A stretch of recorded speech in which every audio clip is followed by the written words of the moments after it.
Hello, my Pilates lovers. Welcome to All Things Pilates with Darian Gold. This podcast gives me an opportunity to interview different people in the Pilates community and share these conversations with you. In today's interview with Kevin Bowen, the co-founder of the Pilates Method Alliance, or the PMA, he developed a project called the Pilates Initiative. And the entire premise is to make Pilates available and accessible to everyone. I think Mr. Pilates would be quite happy with Kevin and what he's doing. Thank you so much for taking the time to listen in to this interview.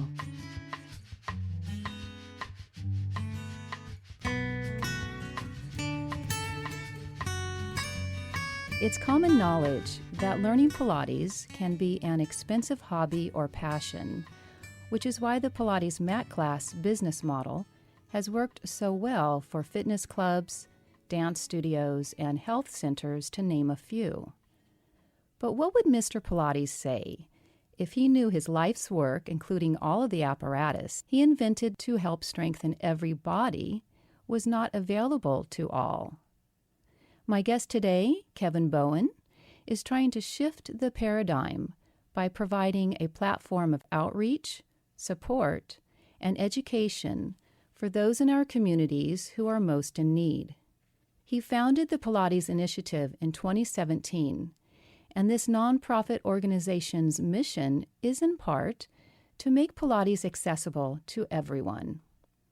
The Pilates Initiative also offers an annual Pilates instructor scholarship program with an application process for any individual wishing to attend a comprehensive Pilates instructor training program, but doesn't have the financial resources to go through and complete the program.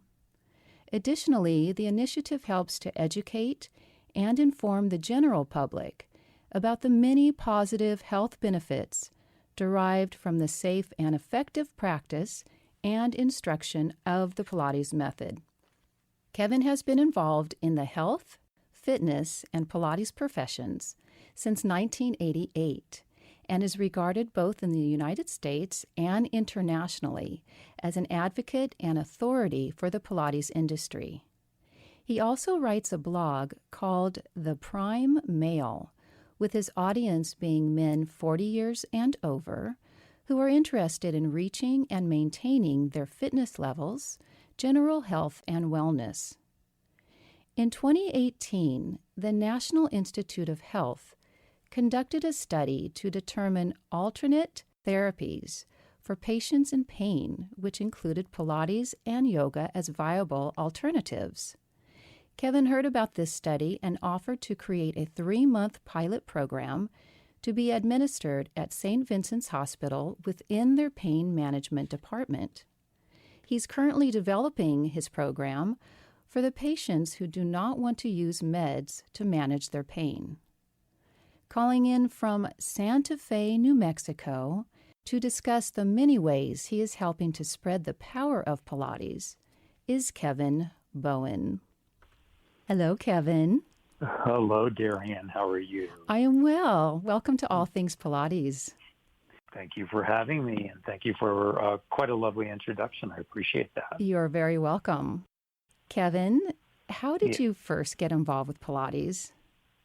That goes back a number of years when I was working in San Francisco, and I was managing for a health club, a small health club chain called the Pinnacle Club. We were trying to be competitive within our group exercise department, which is what I was running at that time. And I added Pilates to our program. And doing so, I started to watch the classes and became quite intrigued. And I approached the instructor who was working for me at the time, Stella Lorvan, if she could train me to become an instructor because I was so interested. And she politely smiled and told me no, that she was not involved with teacher training, but she sent me to Madeline Black at her business in San Francisco in the Dolores Park area called A Body of Work. And you fell in love. Well, I don't know. You didn't... with Madeline and the work. Yes. And I went to Madeline, and she was polite with me because I was kind of I was much younger at the time, obviously, and very interested in the fitness that I was teaching in the group exercise classes and all of the hardcore style of fitness, step classes, aerobics, etc. And, she was trying to explain to me that Pilates involved a lot more. But for me, I realized that pretty quickly because within the first 6 weeks, I saw the biggest differences in my body and how I felt that I had ever seen with anything I'd done in all the years I had been involved in fitness. So I was sold. Does that mean you went right back to the fitness club where you were running and teaching, and you started teaching the mat classes? No, I had to do a little bit of training. I do instructor training now, so I empathize with my students who tell me that, they're personal trainers or whatever they were or are, and group exercise people, which is what I was doing at the time. So I was juggling being an instructor in health clubs and so forth in San Francisco and teaching very high energy aerobics and step classes while trying to integrate the Pilates method and the principles into my own body. And I will tell you, it was quite challenging for me to do. In a way, you had to slow down. Right? I did. In a number of ways, I had to also eat some humble pie because I realized that I didn't know much of anything. And I kind of laughed about that. And years later, when I met Ron Fletcher, he had a saying which I loved very much. He said, "Someday they're going to realize that I don't know nothing." Mm-hmm. And that's kind of what I felt like at the time. I realized myself, I thought, wow, I really didn't know as much as I should have known to be an informed and educated fitness and movement teacher. And then how did you go from being a fitness and movement teacher, studio owner, to then the owner of Core Dynamics? Wow. Well, that was that's a show right years. there. Right. That's a long one. But I took over Core Dynamics in 2015, but I became a Pilates instructor and still was involved in fitness world. And I needed to finish my education. And through a series of moves, I ended up in New York City working for David Barton Gym and really wanting to finish my Pilates instructor training course, and I ended up on the doorstep, or I should say loft step, of Deborah Lesson's studio, Green Street Studio, because she also worked with the Physical Mind Institute many years ago, which was the Institute for the Pilates Method that Madeline was affiliated with when I first started training with her. And I ended up there. And through that course of time, I finished my training with Deborah. And long story short, I ended up starting the Pilates Method Alliance. And over a course of time, when I moved to Miami, I opened a studio and needed to get people affiliated within the studio to become Pilates instructors. And there was no course in Miami way back then. So I ended up working with Michelle Larson and Core Dynamics and having her come to Miami and start teacher training. And then there's a long... Well, wait a second. What years are we talking about when you went to Miami? So when I first went to Miami, I moved from San Francisco to Miami. That was 1995. I ended up taking a position working with David Barton and managing a gym and still teaching Pilates. And inadvertently got very involved in what was going on at the community at that time because that was when the whole lawsuit started.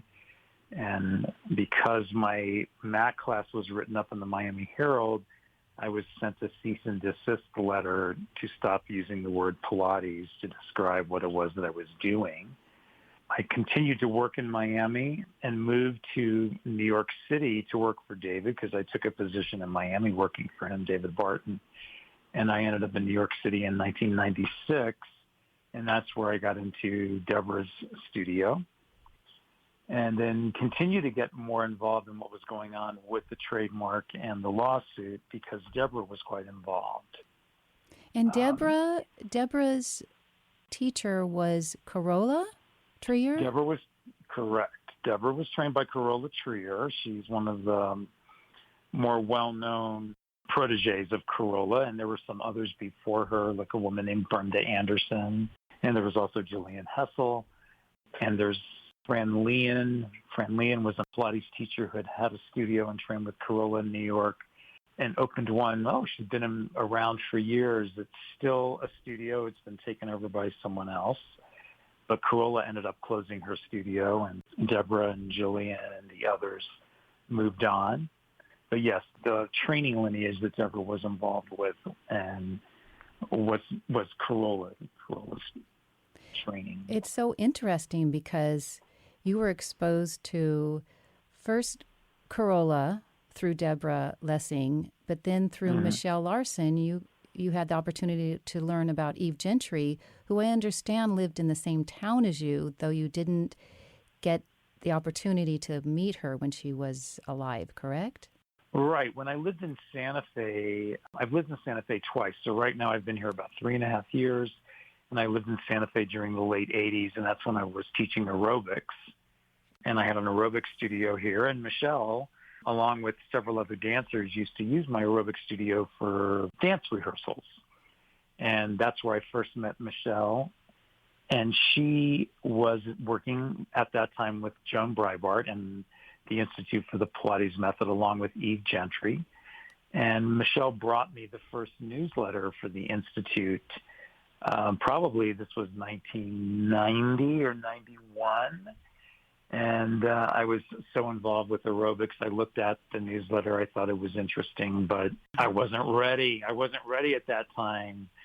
And then through an odd course of events, when I finished my training with Deborah in New York City, she told us, all of the trainees, that she was bringing Michelle Larson in to test us. And I thought the name sounded familiar. And when she walked in the door, we looked at each other and we went, we know each other. Mm-hmm. So it meant to be. It was very interesting.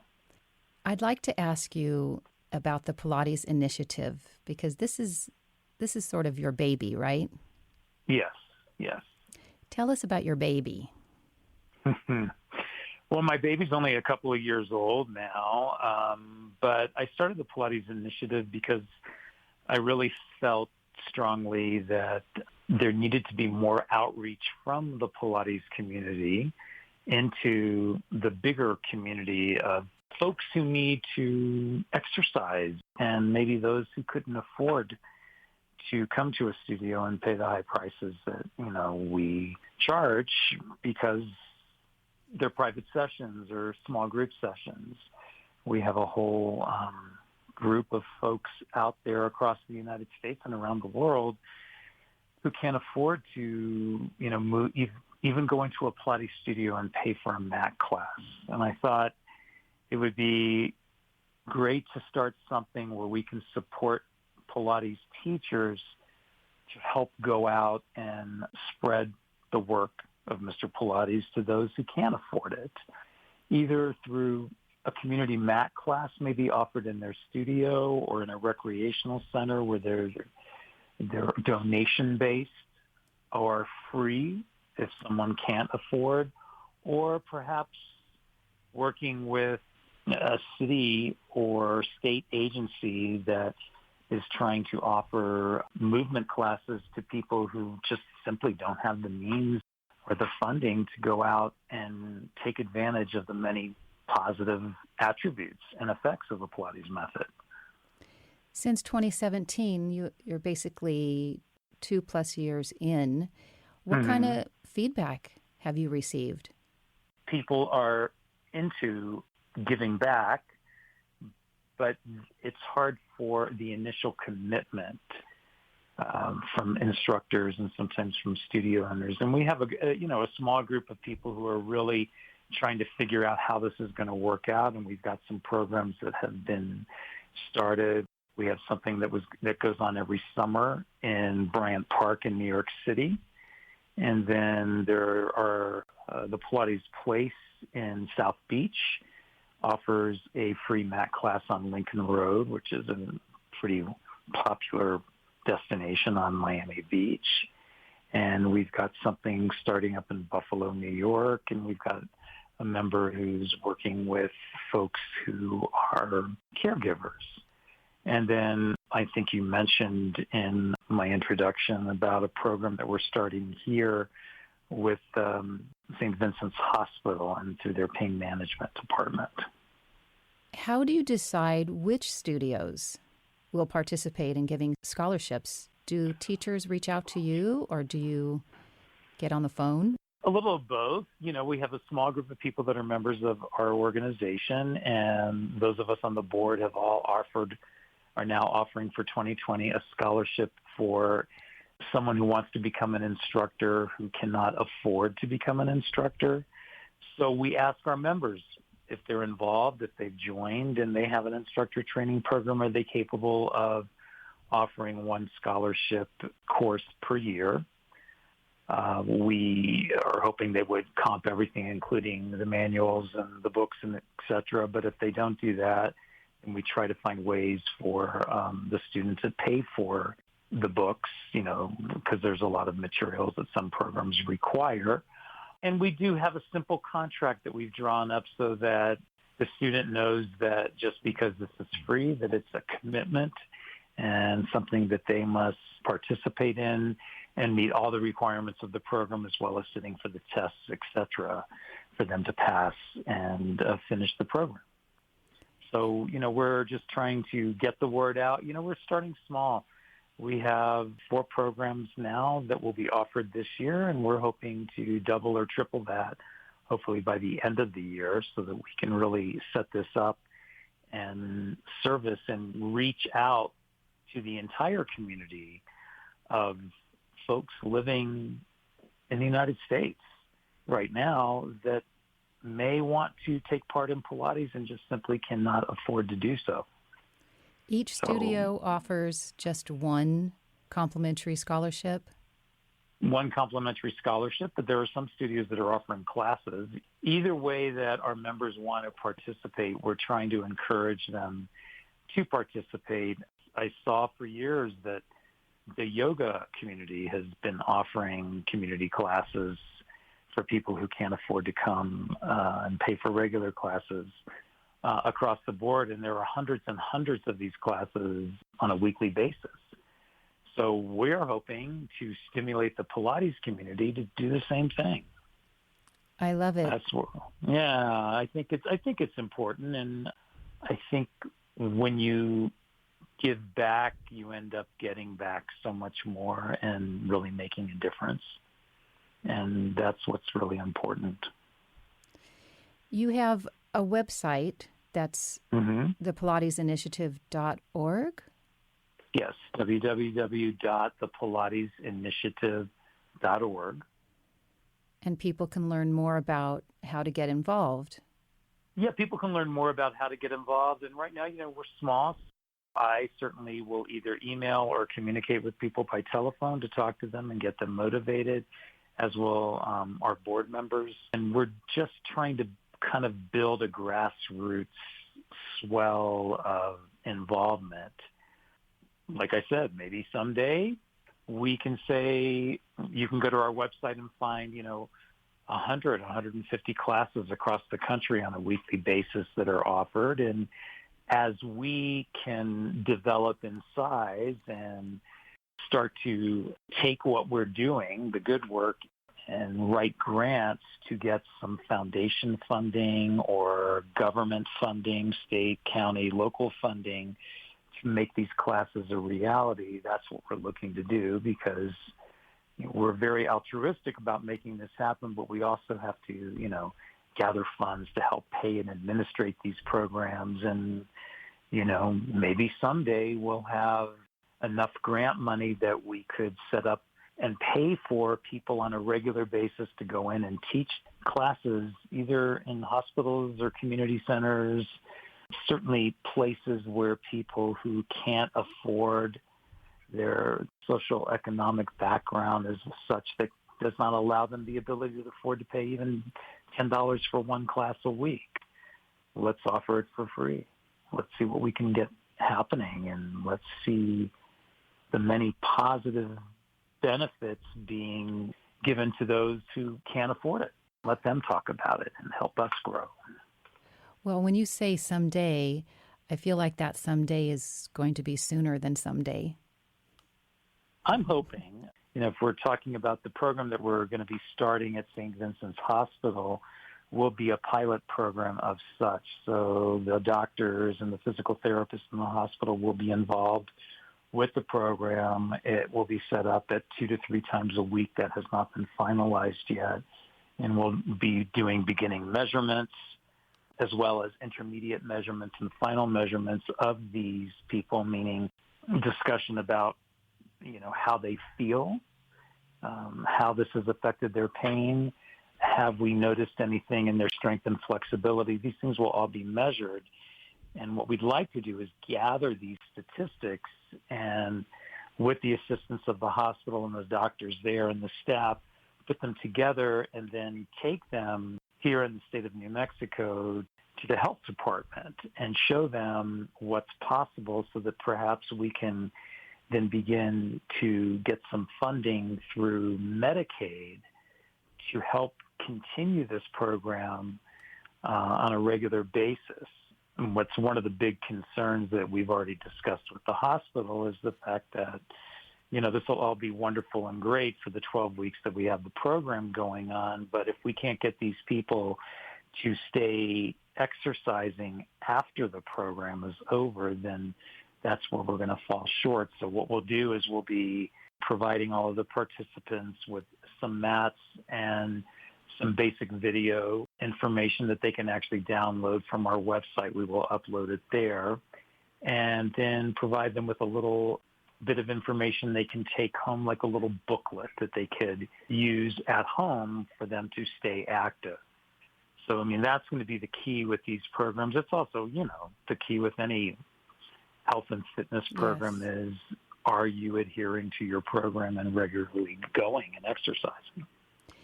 Have you thought about also teaching and working with the doctors and nurses, giving them Pilates?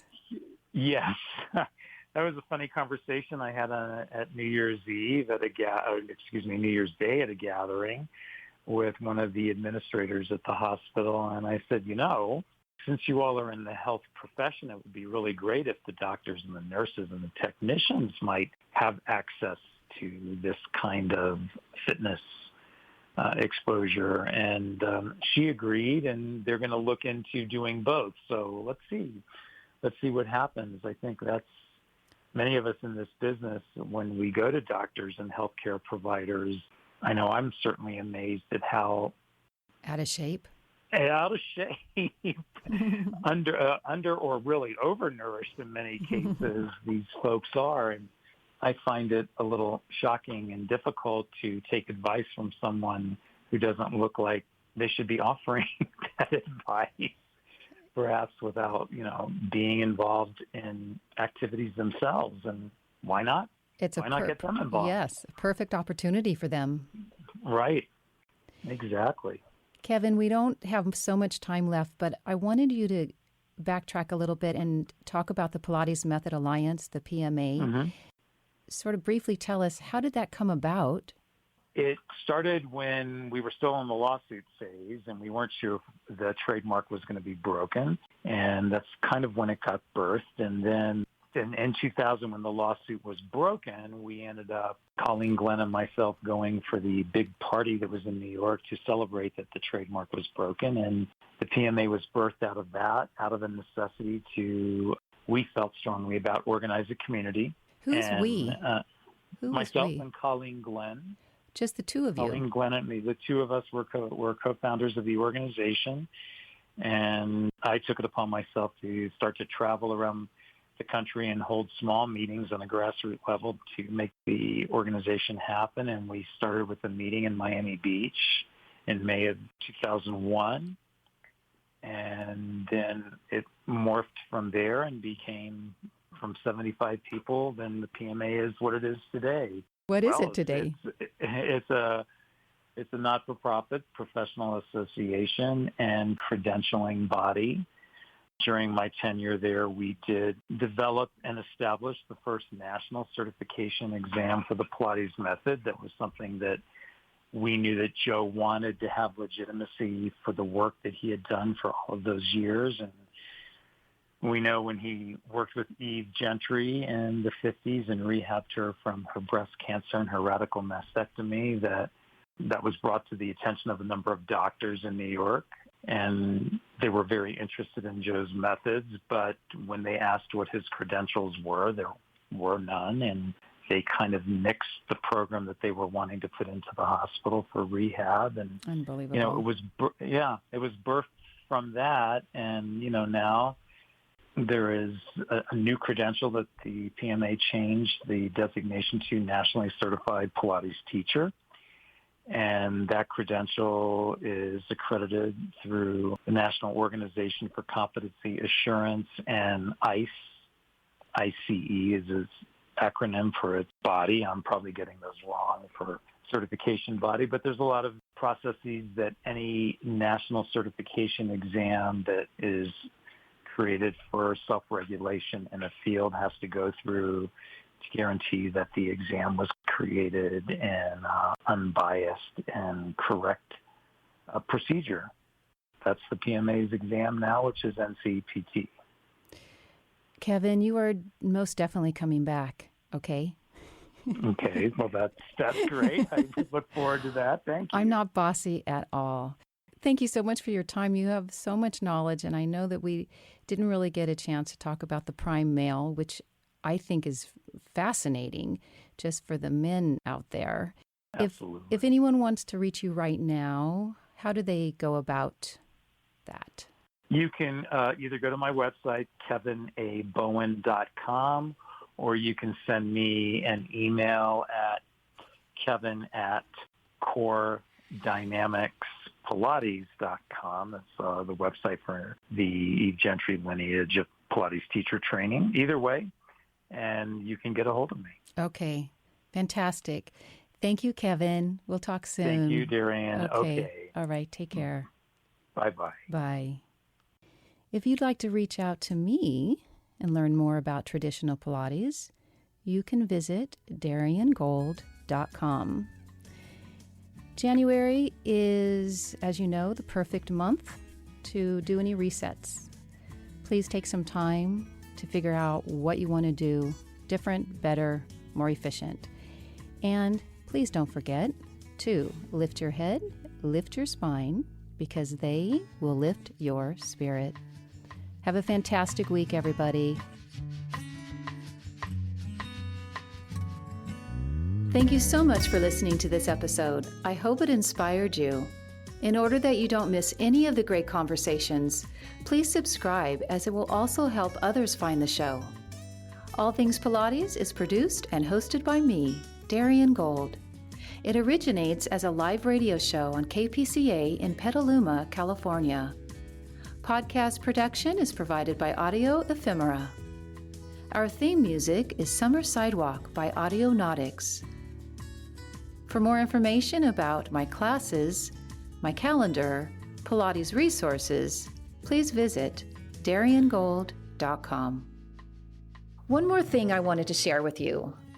When you travel or you can't get to your Pilates studio, I recommend downloading for your mobile device Studio Darian Pilates or Studio Darian Advanced Pilates.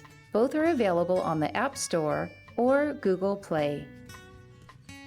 Until next time, navel to spine.